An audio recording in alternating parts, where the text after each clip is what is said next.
கிறிஸ்துக்குள் அன்பான தேவ ஜனமே, உங்கள் அனைவருக்கும் ஆண்டவராகிய இயேசு கிறிஸ்து நாமத்தினாலே வாழ்த்துக்கள். இன்று நாம் லூக்கா 16ஆம் அதிகாரத்திலே 24ஆம் வசனத்தை தியானிக்கப் போகின்றோம். அப்பொழுது அவன், தகப்பனாகிய ஆபிரகாமே, நீர் எனக்கு இறங்கி லாசரு தன் விரலின் நுனியை தண்ணீரில் தேய்த்து என் நாவை குளிரும் பண்ணும்படி அவனை அனுப்ப வேண்டும். இந்த அக்னி ஜீவாலையில் வேதனைப்படுகிறேன் என்று கூப்பிட்டான். அதற்கு ஆபிரகாம், மகனே, நீ பூமியிலே உயிரோடு இருக்கும் காலத்தில் உன் நன்மைகளை அனுபவித்தாய், லாசருவும் அப்படியே தீமைகளை அனுபவித்தான். அதை நினைத்துக்கொள். இப்போது அவன் தேற்றப்படுகிறான், நீயோ வேதனைப்படுகிறாய். இதிலிருந்து நாம் என்ன தெரிஞ்சுக்கணும்னா, லாசரு ஐஸ்வர்யவான், இதை நாம் வேதத்தில் படிச்சிருப்போம் இல்லையா? இப்போ லாசரு மிகவும் ஏழ்மையான சூழ்நிலையில் இருக்கும்போது அவர் உணவுக்கே ரொம்ப கஷ்டப்படுவார். அந்த காலகட்டத்தில் ஐஸ்வர்யவான் மிகவும் சம்பூர்ணமாக வாழ்ந்தார். செல்லும் செழிப்போடவும் ரொம்பவும் அவர் விருப்பம் போலெல்லாம் வாழ்ந்தார். ஆனால் இவருக்கு சாப்பிட்றதுக்கே உணவு இல்லை, ரொம்ப கஷ்டப்பட்டு வாழ்ந்தார். அப்போது இவர்கள் இருவருமே மரித்து போகும்போது லாசரு ஆபிரகாமுடைய மடியில் போய் உட்காந்துருக்காரு. இந்த ஐஸ்வர்யவான் பாதாளத்தில் தள்ளப்பட்டிருக்கிறார். பாதாளத்தில் அக்னி ஜீவாலை, அதனுடைய வெப்பம் அவரால் தாங்க முடியாமல் லாசரு அனுப்பிச்சு, ஒரு விரல் நுனியிலாவது எனக்கு தண்ணி கொடுக்க சொல்லு, பெரிய வேதனையே படுகிறேன் என்று ரொம்பவும் வருத்தப்படுறார். அப்போது இந்த வருத்தத்துக்கெல்லாம் என்ன காரணம்னா, இந்த பூமியில் அவர் எப்படி வாழ்ந்தார் அப்படின்றது தான். இது நம்மளுடைய இயல்பான இந்த உலக வாழ்க்கையிலே பார்த்தீங்கன்னா, ஒரு மனிதனுடைய 2 பகுதிகளாக இருக்கும். ஒன்று, சிறு வயதிலிருந்து அவர் இளமை பருவம் வரை ரொம்ப கஷ்டப்படுவார். அதுக்கப்புறம் ஆண்டவர் கிருபையில் அவருக்கு ஏதாவது ஒரு பணியோ ஏதோ ஒரு வாய்ப்பு கிடைச்சி அதில் பார்த்தீங்கன்னா அவருடைய அடுத்த பகுதி ரொம்ப நல்லா சிறப்பாக இருப்பார். இந்த பூமியிலே அது நடந்திருக்குது, நிறைய பேருக்கு நடந்திருக்கு, நான் பார்த்துருக்குறேன். ஃபர்ஸ்ட் ஆஃப் முதல்ல அவர் சிறு வயதுலேருந்து பெரிய ஒரு வாலிபன் ஆகிற வரையும் மிகப்பெரிய கஷ்டப்படுவார், எல்லாத்துக்குமே கஷ்டப்படுவார். அதுக்கப்புறம் பார்த்தீங்கன்னா அவர் திருமணம் மற்ற வேலைகள் எல்லாம் ஆண்டவர் மாற்றி அமைக்கும் போது அவருடைய வாழ்வு கொஞ்சம் சுகமாக இருக்கும். ஆனால் சிறு வயதில் மிகவும் மகிழ்ச்சியாகவும் மிகவும் அவர் விருப்பம் போல மனம் போன போக்கில் வாழ்ந்த மனிதர்கள் எல்லாம் அவருடைய வாலிப பிரயாணத்துக்கு அப்புறம் பார்த்தீங்கன்னா ரொம்ப கஷ்டப்படுவார். அதனால இதே தான் ஆண்டவர் மறித்து நம்ம போகும்போதும் அந்த இடத்துல இதே நிலைமை தான் அங்கே நடக்குது. நீ பூமியில் வாழும் காலமெல்லாம் சம்பூர்ணமாகவும் மனமகிழ்ச்சியாகவும் விருப்பம் போல வாழ்ந்திருக்கிற. ஆனால் லாசருவோ கஷ்டப்பட்டு துன்பப்பட்டு அவதிப்பட்டு வாழ்ந்திருக்காரு. அதனால அவர் இங்கே மகிழ்ச்சியாக இருக்கிறாரு, நீயோ துன்பப்படுகிற. இதில் ஆச்சரியப்பட என்ன இருக்குதுன்றதை சொல்லப்படுகிறது. அதற்கு ஆபிரகாம், மகனே, நீ பூமியில் உயிரோடு இருந்த காலத்தின் நன்மையை அனுபவித்தாய். நன்மை அனுபவிச்சிருக்காரு, எல்லா நன்மையும் அனுபவிச்சிருக்காரு. லாசரும் அப்படியே தீமையை அனுபவிச்சிருக்கிறார்.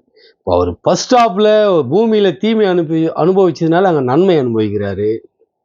அவர் ஐஸ்வர்யவான் நன்மை அனுபவிச்சதுனால அங்கே தீமை அனுபவிக்கிறார். இது இன்றைக்கு பூமியில நாம் பார்க்குறோம். முதல் குழந்தை பருவத்திலேருந்து வாலிபனா வரைக்கும் போது கஷ்டப்படுறவன் பின்னாடி நல்லா இருக்கிறார். முன்னாடி சம்பூர்ணமாக வாழ்றவர், இஷ்டம் போல வாழ்றவர் பின்னாடி கஷ்டப்படுறார். இதுதான் பரலோகத்தில் பாதாளத்திலையும் ஆபிரகாம் இடத்துல போன லாசருக்கு அங்கே நல்ல சம்பூர்ணமான வாழ்க்கை, இவருக்கு கஷ்டமான வாழ்க்கை. அதனால நம்ம இந்த பூமியில் வாழும்போது ஆண்டவருடைய என்ன சொல்லி இருக்கிறாரோ அது மாதிரி ஆண்டவர் உன்னை எப்படி சொல்றது, ஏழையாவோ கஷ்டப்பட்டோ வாழ சொல்லலை, எளிமையா வாழ சொல்லியிருக்காரு. அதை நாம் புரிஞ்சுக்கணும். எளிமை என்பது வேற, ஏழை என்பது வேற. எளிமை என்பது தனக்குள் தேவையான ஆகாரமோ ஆடைகளோ போக்குவரத்து வசதிகளோ இருக்கும், ஆனாலும் அவர் ரொம்ப எளிமையாக இருப்பார். சாதாரண உடை உணர்த்துவார், நல்லா இருக்கும், ஆனால் சாதாரணமாக இருக்கும். நிறைய நகைங்க போட்டுன்னு கையில் காப்புங்க போட்டுன்னு ஒரு பெரிய மேட்டிமையான ஒரு சூழலில் வாழக்கூடாது. இதுலேருந்து நாம் அதை தான் தெரிஞ்சுக்கணும். நான் அதை தான் தெரிஞ்சிருக்கிறேன், நீங்கள் எதை தெரிஞ்சுக்கிறீங்கன்னு புரியல எனக்கு. ஆனால் இது தெரிஞ்சுக்கிறதுக்கு தான் இதை நாம் படிக்கணும். நமக்கு தேவை உணவு, உடை, இருப்பிடம், போக்குவரத்து வசதி, மற்றவைகள் நம்ம மற்றவர்களுக்கு உதவி செய்யக்கூடிய சூழல் இருந்தால் உதவி போய் செய்யலாம் எல்லா மக்களுக்கும். திக்கற்றவர்கள் எல்லாம் வந்து ஆதரிக்கணும் அப்படின்றாங்களா. ஒடுக்கப்பட்டவன் இங்கே இருக்கிற சிறியோரில் எவருக்கு நீங்கள் செய்தீர்கள் அதை எனக்கே செய்தீர்ன்றார் ஆண்டவர். ஸோ அந்த செயல் செய்யலாம் அதிகமாக இருந்தால். அதை விட்டு விட்டு மேட்டிமையான வாழ்க்கையும் சம்பூர்ணமான வாழ்க்கையும் பெருமையான வாழ்க்கையும் நான் பாரு அதை பாரு இதை பாருன்னெல்லாம் சொல்லக்கூடாது. இப்போ ஒரு விஷயம் வந்து நம்ம பூமியிலேயே இப்போ வார இந்த பகுதியிலேயே நாம் உன்னிப்பாக கவனிச்சோம்னா ஒரு சமூக மக்களை பார்த்தோம்னா இந்த மார்வாடி மக்கள்லாம் நம்ம பார்க்குறோம் இல்லைங்களா. அவங்க எங்கேயாவது தெருவில் சண்டை போட்டு பார்த்துருக்க முடியாது, ஒயின் ஷாப்பாண்டு பார்த்துருக்க முடியாது. மிகப்பெரிய செல்வந்தர் ஒவ்வொருத்தரும் விலை உயர்ந்த பைக் வச்சுக்கிட்டு ஓடிட்டு வீலிங் பண்ணின்னு கீழே வந்து கை கால் உடச்சி மாவு கட்டு போட்டு நம்ம பார்த்துருக்க முடியாது. அவர்கள் வந்து ரொம்ப எளிமையாக வாழ்வாங்க. அதேக வசதிகள் அவர்கள் இருக்கும். தங்கத்தையே உருக்கி சாப்பிடக்கூடிய அளவுக்கு வசதி இருக்கும். ஆனால் ரொம்ப எளிமையாக இருப்பாங்க. கறி சாப்பிட மாட்டாங்க, யாரோட சண்டைக்கு போக மாட்டாங்க, அதே போல் வந்து குடிக்க மாட்டாங்க. இது நான் வந்து சொல்கிறது மெஜாரிட்டி. மைனாரிட்டி எங்கேயோ 1 2 இருக்கலாம். ஒரு 1000 பேர் இருக்காங்கன்னா அதில் ஒருத்தர் குடிக்கிறதோ 2 பேர் குடிக்கிறதோ இருக்கலாம். அதுக்கு எதிர்வாதம் பண்ணக்கூடாது. நம்ம எப்பவுமே மெஜாரிட்டியை தான் யாருமே கணக்கில் எடுப்பாங்க இல்லையா. அது மாதிரி பார்த்தீங்கன்னா அந்த மக்கள் பார்த்தீங்கன்னா நகையாக இருக்கும். ஒரு கடை ஃபுல்லாக அவங்க மனைவி கழுத்துலாம் பார்த்தா ஒரு சின்ன செயின் தான் இருக்கும். சிம்பிளாக போவாங்க, சிம்பிளாக வருவாங்க. சாதாரண உடை தான் உடுத்துவாங்க. எளிமையான உடை, விலை கம்மியாக இருக்கும், ஆனால் அழகாக இருக்கும். நல்லா உடை உடுத்திட்டு நாகரிகமாகவும் இருப்பாங்க. பொதுவாக அவங்கள வெளியிலேயே யாரும் பார்க்க முடியாது. அவர்கள்கிட்ட அந்த பண்பு இருக்குது. அவர்கள் பார்த்தீங்கன்னா மிகப்பெரிய செல்வந்தர்கள். அவர் பிள்ளைகள்லாம் பார்த்தீங்கன்னா சாதாரண இந்த ஸ்கூட்டியில் தான் போகிறாங்க, ஸ்கூட்டியில் தான் வராங்க. கேட்டால் அதில் பல நன்மை இருக்குதுன்றாங்க. எனக்கு ஒரு சிலர் தெரியும், அதனால் கேட்பேன் நான். அவனா நான் ஸ்கூட்டியில் உள்ளே வந்து பணம் வச்சுக்கலாம், நகை வச்சுக்கலாம், ஒரு பொருள் கொண்டு போகலாம், முன்னாடி ஏதாவது கொண்டு போகலாம். ஆனால் பெரிய விலை உயர்ந்த பைக்கில் ஒரு ஆள் தான் போக முடியும், இல்லை 2 ஆள் உட்கார முடியும், அவ்வளோதான். இதனால் வந்து தனக்கு பயனுள்ளதை பாதுகாப்பாங்க அவங்க, பயனற்றதை அது எவ்வளோ பெரிய விலை உயர்ந்ததெல்லாம் விட்டுருவாங்க. வீணான பெருமை கொள்ள மாட்டாங்க. அந்த மக்கள் மத்தியில் வந்து பார்த்தீங்கன்னா வீணான பெருமையெல்லாம் கொள்ள மாட்டாங்க. இத்தனைக்கும் அவர்கள் வந்து தேவனை அறியாத மக்கள். தேவனுக்கு விரோதமான ஒரு செயல் வாழ்வியல் முறை என்னன்னாக்கா அவர்களுடைய பொருளாதாரத்தை மேம்படுத்துறது, வட்டிக்கு விடுறது இல்லையா. மற்றபடி பார்த்தீங்கன்னா அவங்களுடைய வாழ்க்கையில் இருக்கிற அத்தனை முறைமைகளும் ஆண்டவர் ஏற்றக்கூடிய அத்தனை முறைமைகளும் நல்ல ஒரு பழக்கங்கள் அவர்கள் கையில் இருக்கு. இது போல நம்ம பிள்ளைகளுக்கு நாம் சொல்லி தரணும். விலை உயர்ந்த பைக்கு கேட்கறது, விலை உயர்ந்த ஆடைகளை போட சொல்றது, பணத்தை வீணா செலவு பண்றது, அந்த செயலெல்லாம் வந்து செய்யாம இருக்கணும். அந்த சம்பூர்ண வாழ்க்கை இருக்கக்கூடாது. அவர்கள் கையில எப்படி வேணா வாழக்கூடிய பொருளாதார உடையவர்கள் அவர்கள். இந்தியா முழுக்க இருக்காங்க, இந்தியா முழுக்க செல்வந்தராக தான் இருக்காங்க. அதே மாதிரி அவர்களுடைய சமூக மக்களுக்கு யாராவது தாழ்ந்துட்டாங்கன்னா அவர்களுக்கு வந்து லட்சக்கணக்கில் இல்லை, கோடிக்கணக்கில் கூட பணம் கொடுத்து அவர்களை மேலே தூக்கி விடுற ஒரு பண்பு அவர்கள் கையில் இருக்கு. அப்பேற்பட்டவங்க அவ்வளோ செல்வந்தர்கள் பார்த்தீங்கன்னா ஆண்டவர் சொன்னபடி ரொம்ப எளிமையாக வாழ்வாங்க. ரொம்ப எளிமையாக உணவு கூட பார்த்தீங்கன்னா அந்த கறி மீன் அதெல்லாம் சாப்பிட மாட்டாங்க. யாரோ ஒருவர் அதுக்கு மாற்று விதிவிலக்காக இருக்கலாமே தவிர மற்றபடி அந்த சமூக கட்டமைப்பிலே அப்படி ஒரு நிலை இல்லை. இதைத்தான் வந்து இங்கே பார்த்தீங்கன்னா அந்த செல்வந்தர் எப்படி வாழ்ந்தாருன்னு பார்க்கும்போது இவ்வளோ கஷ்டப்பட்டு வாழ்ந்தாரு லாசரு. இவர் வந்து சம்பூர்ணமாக வாழ்ந்தார். அதனால வந்து இத்தகைய செயல்களை வந்து நாம எளிமையாக வாழ கற்றுக்கணும். ஏழையாக வாழ வேண்டிய அவசியம் இல்லை, எளிமையாக வாழலாம். அதுவும் அல்லாமல் இவ்விடத்திலிருந்து உங்களிடத்துக்கு கடந்து போக அவ்விடத்திலிருந்து எங்களிடத்துக்கு கடந்து வர மனதுள்ளவர்களுக்கும் கூடாதபடிக்கு எங்களுக்கும் உங்களுக்கும் நடுவே பெரும் பிளப்பு உண்டாயிருக்கிறது.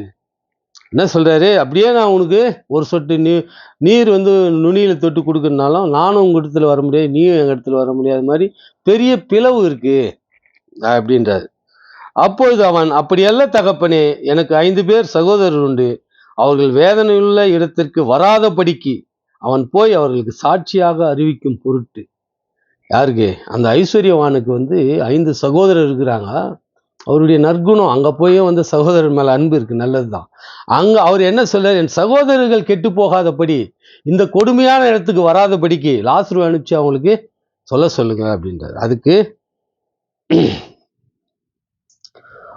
அந்த வீட்டுக்கு அனுப்பு என்று வேண்டிக் கொள்கிறேன் கேட்கும்போது அதுக்கு ஆபிரகாம் என்ன சொல்றாரு? ஆபிரகாம் அவனை நோக்கி, அவர்களுக்கு மோசே தீர்க்கதரிசிகளும் உண்டு, அவர்களை அவர்கள் செவி கொடுக்கட்டும் என்றார். அதற்கு அவன், அப்படியல்ல தகப்பனே, ஆபிரகாம் மரித்தோரிலிருந்து அவரிடத்தில் போனால் மனம் திரும்புவார்கள் என்றான். அதற்கு அவர், மோசேக்கும் தீர்க்கதரிசிக்கும் செவி கொடாவிட்டால் மருத்துவரிலிருந்து ஒருவன் எழுந்து போனாலும் அவர்கள் செவி கொடுக்க மாட்டார்கள், நம்ப மாட்டார்கள் அப்படின்னு தெளிவா ஆபிரகாம் அவருக்கு சொல்லிட்டார். இப்போ இதுல இருந்து நாம புரிஞ்சுக்க வேண்டியது, எளிமையா வாழணும், மேட்டிமையா வாழ்றது, பெருமையா வாழ்றது. இன்னைக்கு பாத்தீங்கன்னா நல்லா வாழ்றது தவறு கிடையாது. நல்லா வாழறதுக்கு தான் ஆண்டவர் சந்தோஷமா இருங்கன்னு நிறைய வாட்டி சொல்லியிருக்காரு வேதத்துல. மகிழ்ச்சியா வாழறதும் சந்தோஷமா வாழறதும் அடுத்தவர்களை காயப்படுத்தக்கூடிய செயலா இருக்கக்கூடாது. இப்போ பார்த்தீங்கன்னா நிறைய பேர் பார்த்தீங்கன்னா மிக விலை உயர்ந்த பைக், அதில் போகும்போது நிறையா வாட்டி நான் கூட மிஸ் ஆகியிருக்கேன். அவ்வளோ வேகம், எவ்வளோ காற்று போல போகிறாங்க. இதை நம்ம பிள்ளைங்களுக்கு கற்றுக் கொடுக்கக்கூடாது, வாங்கி கொடுக்கக்கூடாது. அவர்கள் எளிமையாக வாழட்டும். போக்குவரத்துக்கு ஒரு வண்டி தேவை. அது அந்த வண்டியில் போனான்னா இந்த வண்டியில் போனான்னா, அந்த வண்டியில் போனால் சீக்கிரம் கூட போயிடுவோம் நம்ம போக வேண்டிய இடத்துக்கு. இந்த வண்டியில் போனாலும் கொஞ்சம் பாதுகாப்பாவது இருப்போம். அதனால வாலிப பிள்ளைங்க, நம்ம பிள்ளைங்களுக்கு கிறிஸ்துவ மக்கள் எல்லா மக்களுமே இதை ஃபாலோ பண்ணோம். ஆனால் நாம் பிள்ளைகளுக்கு சொல்லக்கூடிய உரிமை நமக்கு இருக்குது, கிறிஸ்துவ பிள்ளைகளுக்கு. அதனால அவர்களை எளிமையாக வாழறதுக்கு கற்றுக் கொடுக்கணும். கற்றுக் கொடுக்கணும்னா தாய் தகப்பனாகிய நாம எளிமையாக இருக்கணும். நாம எளிமையாக இல்லாமல் மகனை எளிமையாக வாழான்னா எப்படி வாழும்? அதனால் எளிமையான வண்டி, நல்ல உணவு. உணவில் ஒன்றும் குறைபாடு தேவையில்லை. நல்ல உணவு, நல்ல கல்வி, நல்ல உடை எல்லாம் கொடுத்து பிள்ளைகளை நல்லா வளர்க்கலாம். சமுதாயத்தினுடைய அநீதிகளை எல்லாம், எவ்வளோ இந்த பூமியில் நடக்கிற தவறுகள் எல்லாம் பிள்ளைகளுக்கு சொல்லி வளர்க்கணும். அரசியலும் சொல்லி வளர்க்கணும். அரசியல், பொருளாதாரம், கலாச்சாரம், பண்பாடு, இது எல்லாமே எல்லா மக்களுக்கும் தெரிஞ்சால் அந்த பூமியில் சில குற்றங்களும் குறையும், அமைதியும் நடக்கும், நன்மையும் நடக்கும். அரசியலும் தெரியாமல் உலக அரசியல் தெரிஞ்சுக்கணும். முதலாவது உலக அரசியல் தெரிஞ்சால் சாதாரணமாக நம்ம நாட்டு அரசியல் புரிஞ்சிடும் இல்லையா? அதே போல் பொருளாதாரம் தெரியணும். நிலையான பொருளாதாரம் எது? உற்பத்தி, உணவு உற்பத்தி தான் நிலையான பொருளாதாரம். ஏன்னா கோவிட் வந்தப்போ பார்த்தீங்கன்னா எல்லா தொழிற்சாலையும் மூடிட்டான். இப்போது விளைநிலங்கள்லேருந்து வர்ற பொருளாதாரம் தான் நம்மளை காப்பாற்றோம். அதான் அது மாதிரி பொருளாதாரம், கல்வி, கலாச்சாரம், பண்பாடு, நம்ம நாட்டினுடைய நலன், இதில் உள்ள எல்லா விஷயங்களும் நம்ம பிள்ளைங்களுக்கு நம்ம சொல்லியும் கொடுக்கணும். கல்வியில் நல்ல கல்வி கற்றுக் கொடுக்கணும். எளிமையாக வாழ சொல்லி தரணும். இது எல்லாம் சொல்லி கொடுத்தோம்னாக்கா லாசரு போன இடத்துக்கு நம்ம போவோம். இல்லை, நான் மேட்டிமையாக தான் வாழ்வேன், நான் சௌகரியமாக தான் வாழ்வேன், என் விருப்பம் போல் வாழ்வேன், என் மனம் போல் வாழ்வேன்னாக்கா ஐஸ்வர்யன் போன இடத்துக்கு போகிறதுக்கு தான் நம்ம தயாராகிறோம் அப்படின்னு நம்ம நினச்சிக்க வேண்டியதுதான். ஏன்னா ஆண்டவர் இதில் தான் தெளிவாக சொல்கிறாரு. அதனால் எளிமையாக அதுக்கு தான் இந்த உதாரணமெல்லாம் கொடுக்குறாரு. அதனால் எளிமையாக வாழ்வோம். ஏழையாக வாழ வேண்டிய அவசியம் இல்லை, எளிமையாக வாழ்வோம். பொருளாதாரத்தை பாதுகாத்து வைப்போம். பொருளாதாரம் நாளைக்கு பற்றி ஏன் கவலைப்படுற, ஏன் சேர்த்து வைக்கிறனால ஆண்டவர் சொல்கிறாருன்னு வேதத்தில் இருக்குது. இருந்தாலும் எறும்புக்கிட்ட கற்றுக்கணும்னு சொல்கிறாரு. எறும்பு மாறி காலத்துக்காக இப்போதே சேர்த்து வைக்கும். ஏன்னா அப்போ போய் அதால் வேலை செய்ய முடியாது, எதையும் கொண்டு வர முடியாது. அதுக்கு இப்போவே சேர்த்து வைக்கும். அதுபோல் இது கோவிட் மாதிரி வந்துருச்சு, என்ன செய்ய முடியும்? அதனால் வருங்காலங்கள் போர்களும், துன்பங்களும், நோய்களும், பஞ்சங்களும், வறுமைகளும் வரும்னு வேதத்துலேயும் படிக்கிறோம். இன்றைக்கி உலக ரீதியாக அதை நம்ம பார்த்துக்கணும் இருக்கோம். அதனால் பொருளாதாரம் கஷ்டப்பட்டு சம்பாரிச்சது வீணடிக்காமல், அது மூலமாக வியாதியை உருவாக்காமல், விபத்துக்களை உருவாக்காமல், பிள்ளைகளையும் பாதுகாப்பாக வளர்த்து நம்மளும் பாதுகாப்பாக இருக்கணும். நாம தான் முன்மாதிரியாக இருக்கணும் என்று கூறிக்கொண்டு, தேவனுக்கு சித்தமானால் அடுத்த பதிவில் சந்திப்போம். துதி கன மகிமை கர்த்தர் ஒருவருக்கே செலுத்துகிறேன். ஆமேன்.